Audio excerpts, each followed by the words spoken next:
Hello and welcome to Let's Talk Cancer. I'm Kerry Adams, the CEO of the Union for International Cancer Control. James Auste was diagnosed with a brain tumour 28 years ago at the age of 19. This came after visits to 7 different hospitals in the Philippines where he lived, before finally travelling to the USA with his mother Carmen Auste, where he was given conclusive results. He stayed in the USA for treatment, notably non-surgical radiation therapy using laser, a technology that was unavailable in the Philippines. When they returned to their home country, James visited the public hospital for children to see how he could help. That's when he saw children with what he called cancer of the pocket. They were not dying of their disease, but because they did not have the means to pay for proper care. Shortly after, he and his mother established Cancer Warriors Philippines, an organisation to help childhood cancer patients and caregivers. Now led by Carmen as CEO, Cancer Warriors Philippines provides medical and treatment assistance, supports cancer survivors from schooling to career placement, and advocates for more responsive health systems, affordable cancer treatments, and supportive care, among many other things.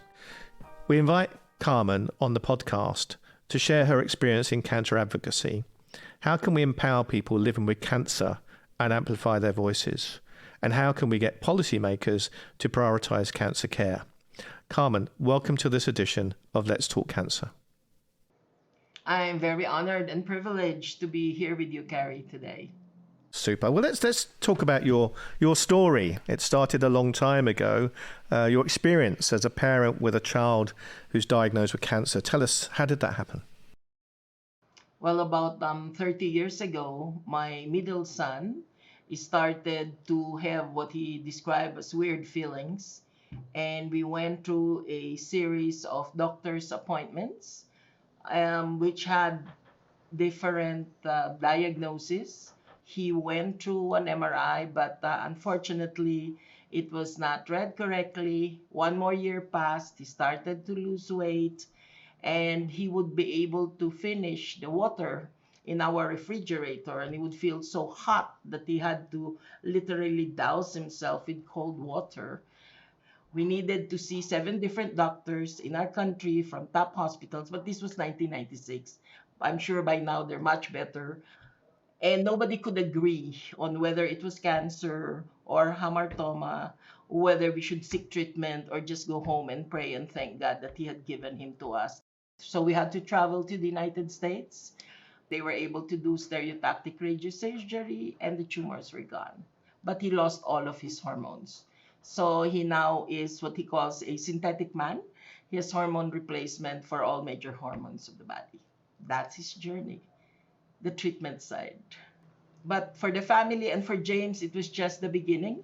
When he came back to the Philippines, he visited the major hospitals, public hospitals, and came back with the realization that kids with cancer in the Philippines were dying, not because of cancer, but because they didn't have the money, or they had, in his words, cancer of the pocket. And that's what inspired him to set up the Cancer Warriors Foundation. And what was your emotions like during those 2 years? I guess you were up and down. It was good news, it was bad news, it was good news. I mean, how did you cope with that as a family? One of the things that gave us the strength is that my son had such a strong faith. Usually, people diagnosed with cancer, whether adults or children, would ask the question of why me, why now, and he never asked that. Every time he talks about his experience, when he tries to encourage people, he says, I believe that God gave us the gift of cancer and we were all chosen for a mission. And in a sense, that gave me the strength to be there for him and to be able to support him after his cure when he wanted to do more for others. And James said, and I always remember that, I believe that I was not given the second life in order to just stay at home and enjoy life. I believe I have a gift to give to others, to give back. So that's the mantra of the family as well. Carmen, I've heard from many people that it's a quite unique and terrifying experience for a parent to have a child diagnosed with cancer. How did you cope? That's very true because it's something you don't think about. And like, especially with my son, he was the type of child who grew up in a Montessori environment. So they had healthy diet. He did not even drink any form of cola or soft drinks. He was very much into vegetables. And so to be told suddenly that he had cancer came as a total shock. And I think for most parents of children diagnosed with cancer, it's the same thing.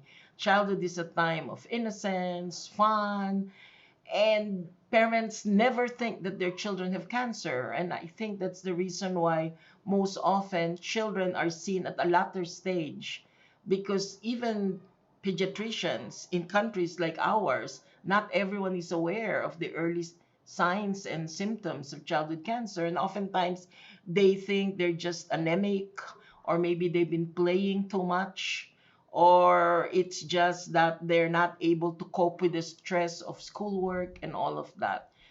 I think the coping thing is in terms of having a support network, people around you who can understand, as well as the doctors, the medical practitioners. I think it's very important that you feel that they're there to answer your questions. You can ask any question. There's no stupid question. In our country and in other low income countries, there's still some of the more traditional doctors who, when patients and family members ask questions, would berate the parents or family members, insult them even to the point of saying, I'm a doctor, I went through X number of years, and who are you to ask questions? And so, what we have actually done, Carrie, is we have trained our parents to have this answer, which is, we respect you, doctor, we recognize your education and the value of this, but this is our child. This is the life of our child. We're accountable for our child. So we hope you understand. We need to understand what they're going through, what the options are. We need to be able to make informed choices and right choices for our family and our child. A lot of people do experience what you've experienced, and they come through the treatment and the child survives and life moves on and that's it. But for a few people, the experience of going through seeing a child of yours have cancer, survive cancer, causes the energy within to do something about it. And it seems that James and you came out of the experience with that energy to do something about it. Why do you think that was within you, rather than just saying, okay, thank God that's over, now let's get on with life? What is it that spurred you to say, we've got to do something about this? I think part of the reason is, before my son was diagnosed with cancer, I was in the other side of the table, so to speak. I was a consultant for development partners who were undertaking various programs with regards to health, the environment, poverty reduction and all that. And then suddenly, when my son was diagnosed with cancer, in a sense, I was on the other side. I was not a consultant. I was not an advisor. I was just like a plain person that had to be able to navigate the system. And while I was familiar with the health system, the cancer ecosystem was something entirely alien to me.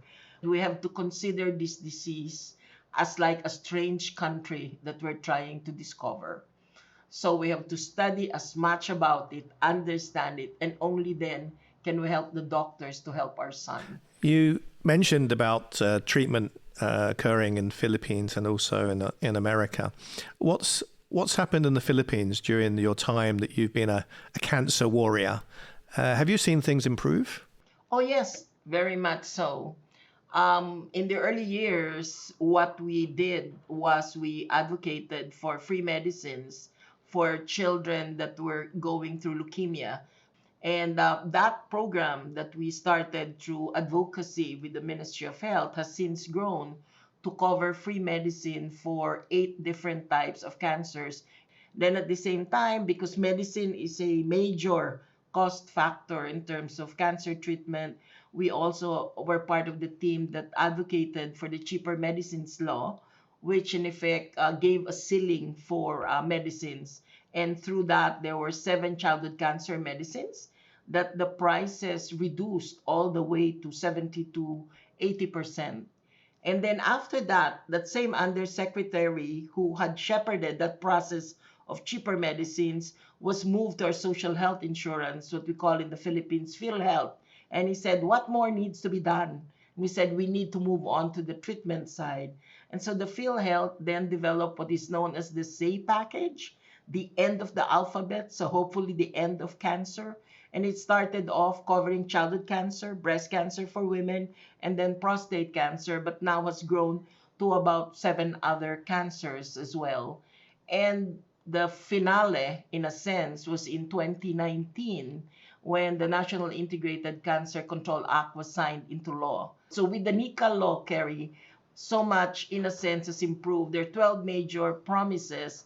6 so far have been done. And among that is the strengthening of the capacities of hospitals, as well as being able to designate now about 18 cancer centers that are being built up, both in terms of integrated systems, referral pathways, and capacities as well. The most important thing there, the number one in our country, we have a person with disability category wherein you get 20% discount for medicines, for hospitalization, even for travel, and even for going for meals.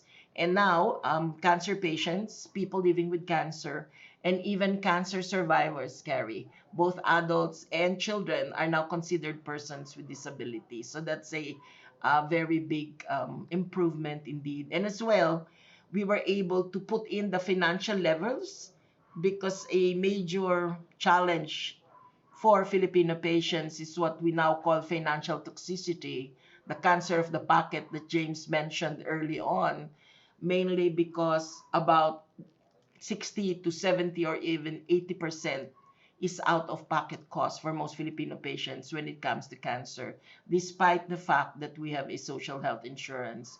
So much has improved, but much still needs to be done.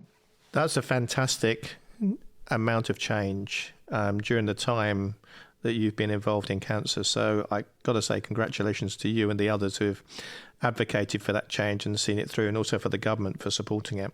But going back to what you said earlier, it strikes me that one of the key issues is not just the availability of medicines or treatment, etc., but it was the understanding and the recognition of signs and symptoms of cancer, and also the diagnostics. That seems to be a major problem at the beginning of your journey. Have you seen improvements in that in Philippines? This is the interesting thing. When we started off the foundation, so this was in 2000.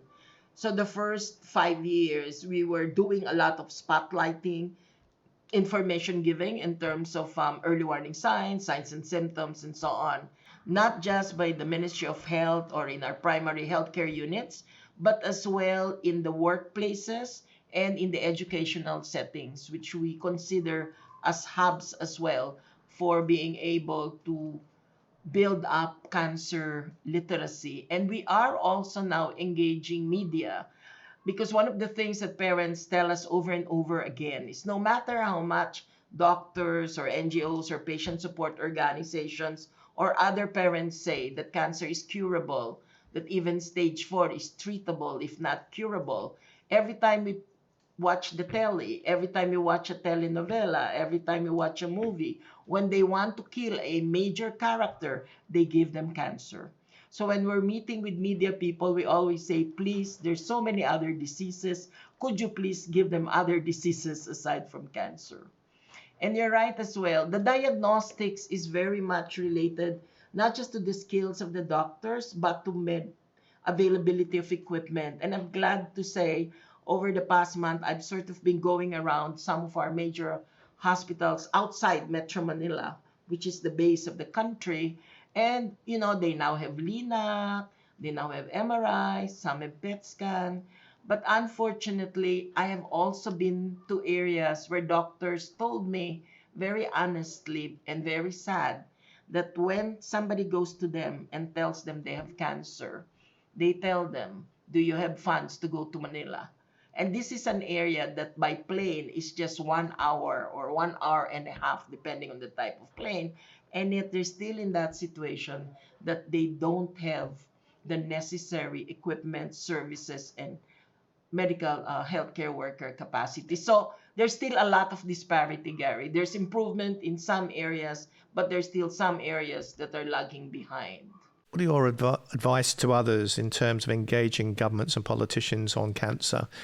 We know that some countries struggle to put cancer as a priority because it's a long-term challenge. It can be perceived to be expensive, etc., etc. But what have you done that has successfully engaged the government and politicians to say, no, we're going to have action here. We're going to put resources behind it, and we're going to have a legal basis upon which treatment is going to be provided to cancer patients?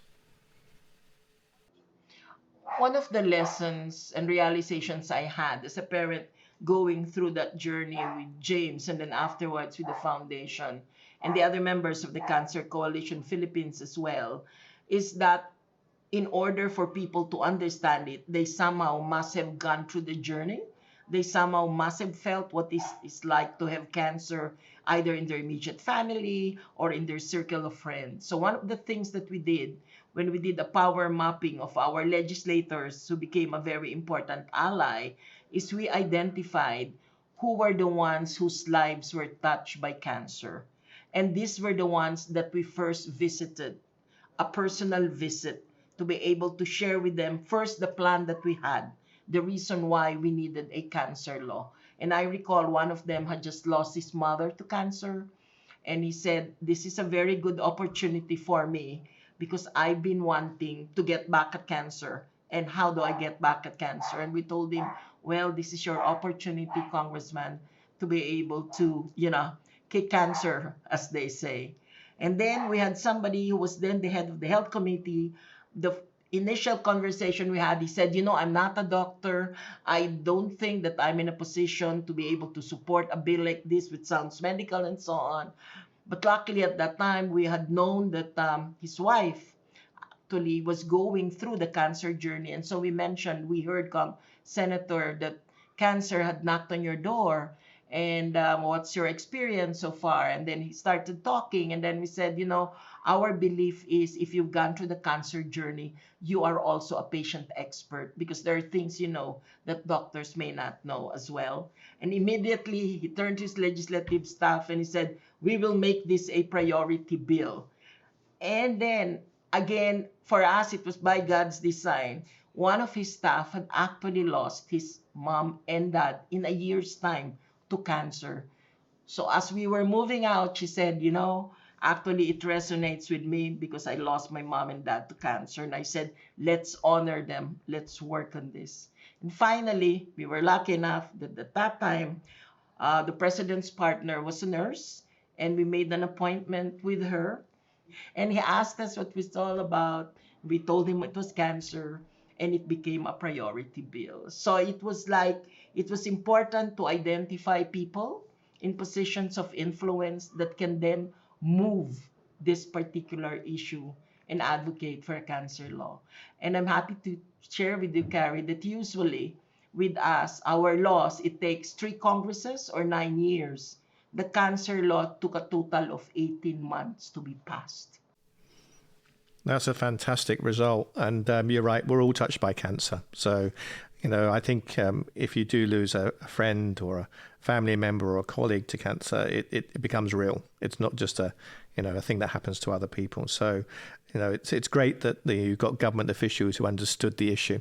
But they've gone further than that, haven't they? Because I understand that you've been put onto the National Cancer Council of the Philippines as one of 3 civil society representatives. So they've actually brought you in to the oversight or the governance of the implementation of their laws, I guess.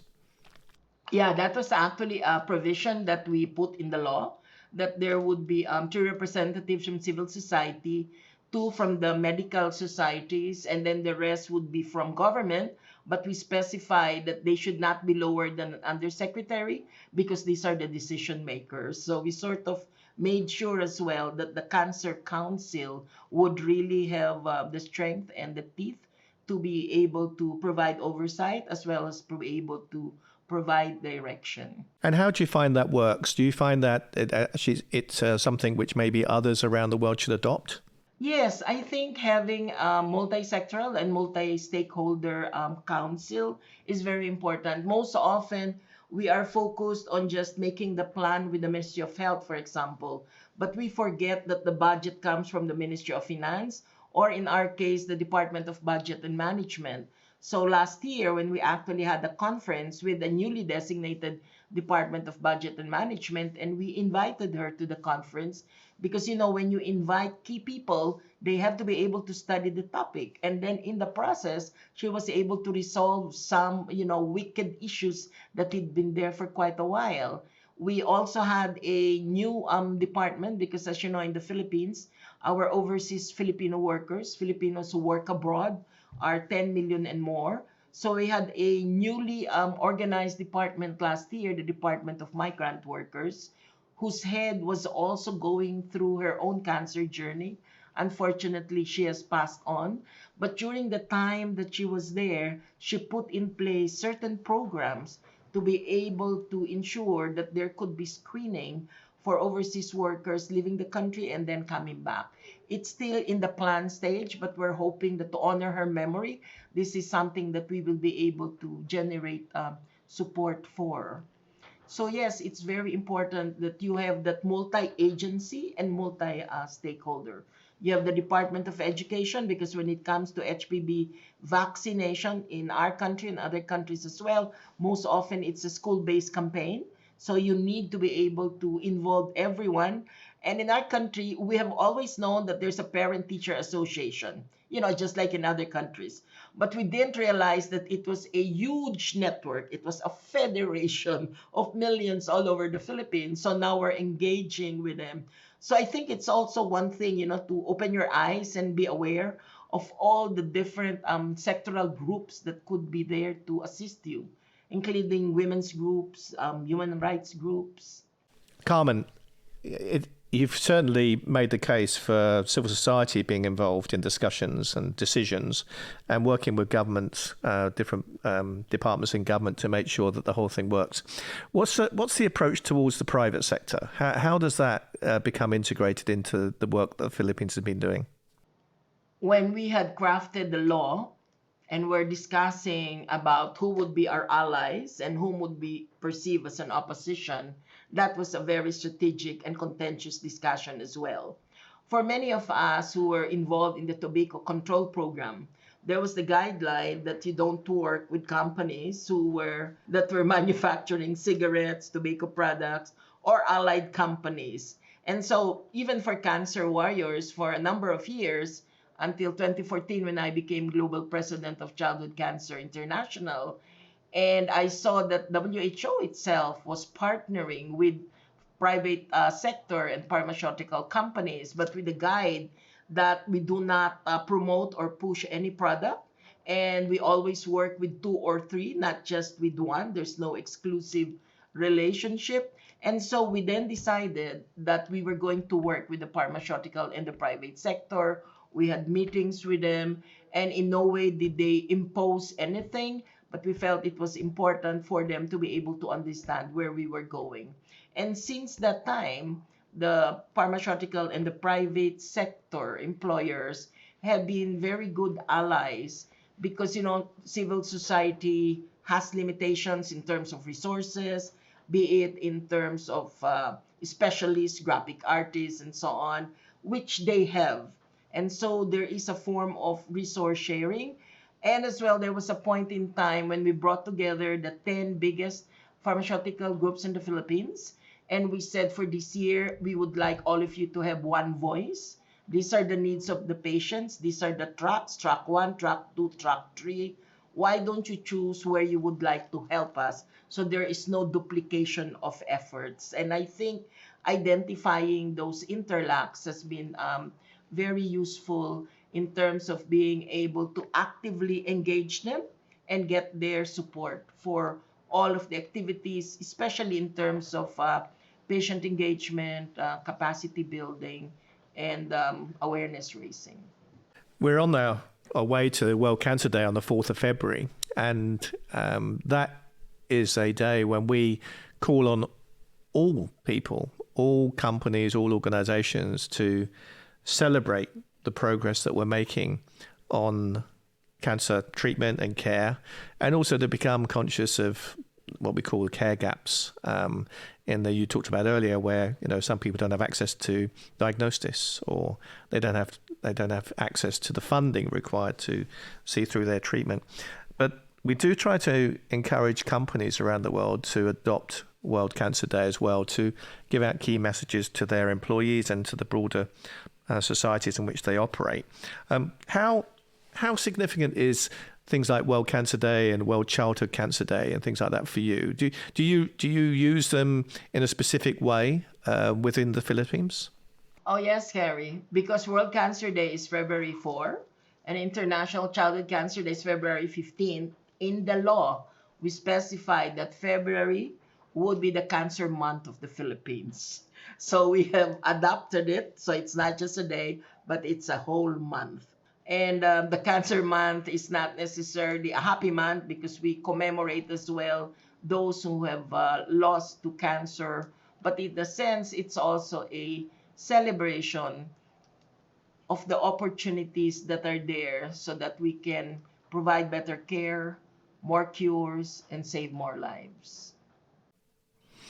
Like you, Carmen, I thoroughly enjoy World Cancer Day. I sit in my office and I watch the world light up in social media, and I see all the amazing events, the commitments, the walks, the talks, the webinars, the seminars, the lighting up of buildings everywhere around the world. It's an exciting day when we can put cancer on the map and talk about it very objectively, about something that has to be solved rather than being something to be feared. So all the great work you do, Carmen, I'm just so impressed, and you should be very proud of what the Philippines has achieved in the last 20 years. And I know you've played a major part in that. So thank you very, very much for talking to us. And I wish you well on World Cancer Day, and I wish you well in all the work that you're doing in the Philippines with all of the people there who are committed to address cancer. So thank you. Thank you very much, Gary. Thank you for listening to Let's Talk Cancer. If this episode has inspired you to raise your voice for better cancer care, here's one simple thing you can do. Head to worldcancerday.org and sign our call to action, urging governments around the world to reduce inequities in care. Together, we can create change.